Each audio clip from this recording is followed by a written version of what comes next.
Hi అండి. గోదావరోళ్ళ ఆవకాయ ఒక ఘాటైన అనుభవం.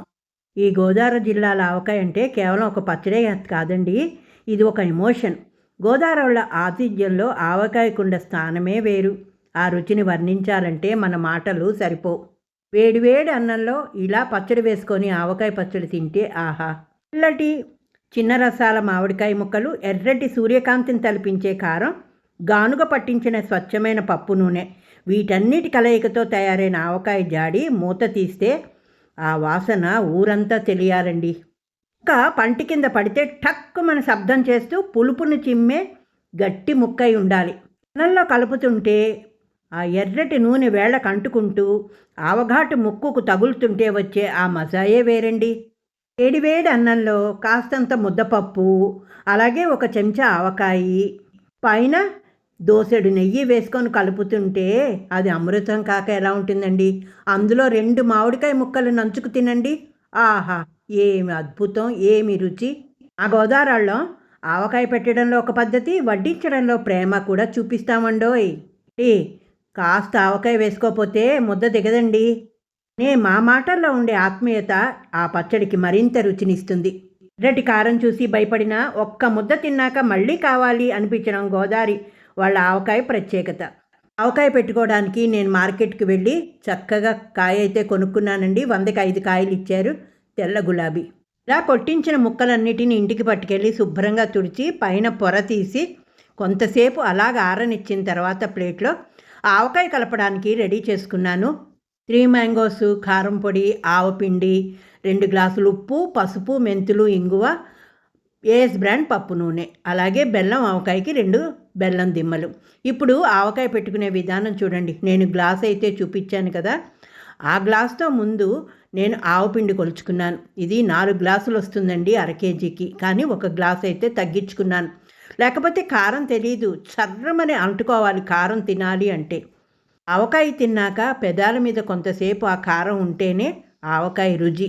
ఆవకాయ విషయంలో ముక్క ముద్ద విడదీయలేని బంధం. ముక్క ఇచ్చే ఆ క్రిస్పీ పులుపు, ముద్ద అంటే గ్రేవీ ఇచ్చే ఆ ఘాటైన రుచి, ఈ 2 కలిస్తేనే కదా అసలైన ఆవకాయ అనుభూతి. కారం అర కేజీ కారం పోసేసాను, ఎందుకంటే కారం బాగా తెలియాలి కదా. కారం మొత్తం పోసిన తర్వాత చేతిలో ఒక 2-3 స్పూన్లు తీసి పచ్చని పసుపు వేసుకోవాలి. అలాగే మన అరచేతిలోకి పట్టేంత మెంతులు కూడా వేసుకోండి. కావాలి అనుకుంటే శనగలు వేసుకోవచ్చు, కొమ్ము శనగలు. ఇప్పుడు ఆవపిండి, కారం, పసుపు, మెంతులు ఇవి వేసాం కదా, ఇవన్నీ బాగా కలుపుకోండి పైనుంచి కింద నుంచి. ఆవపిండిలో ఉండలు రాకూడదు, కారంలో ఉండలు లేకుండా చక్కగా వీటిని పైనుంచి కింద నుంచి చెయ్యి శుభ్రంగా చేసుకొని తడి లేకుండా కలుపుకోండి. అలా కలుపుకున్న తర్వాత ఇంగువ. ఈ ఇంగువ లేకపోతే ఆవకాయకి రుచే ఉండదండి.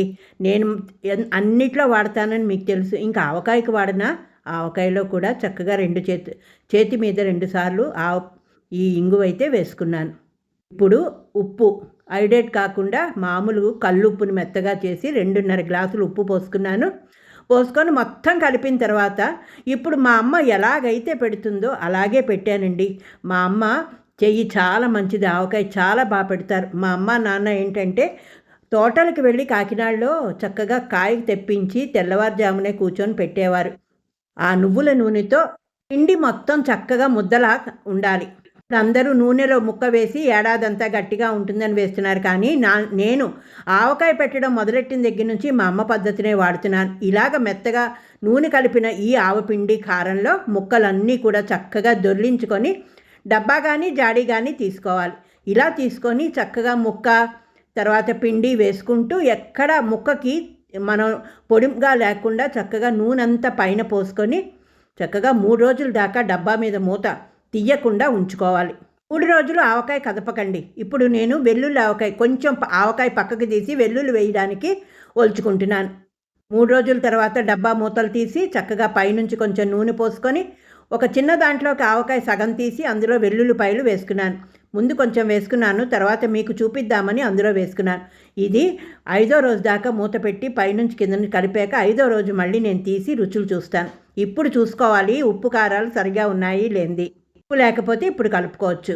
ఆవకాయ ముక్క పంటి కింద పడాలి, ఆవ ముద్ద అన్నానికి పట్టాలి అని ఒక సామెత కూడా ఉందండి. చూసారా ఎర్ర ఆవకాయ ఎంత బాగుందో, రెడీ అయిపోయింది చూడండి.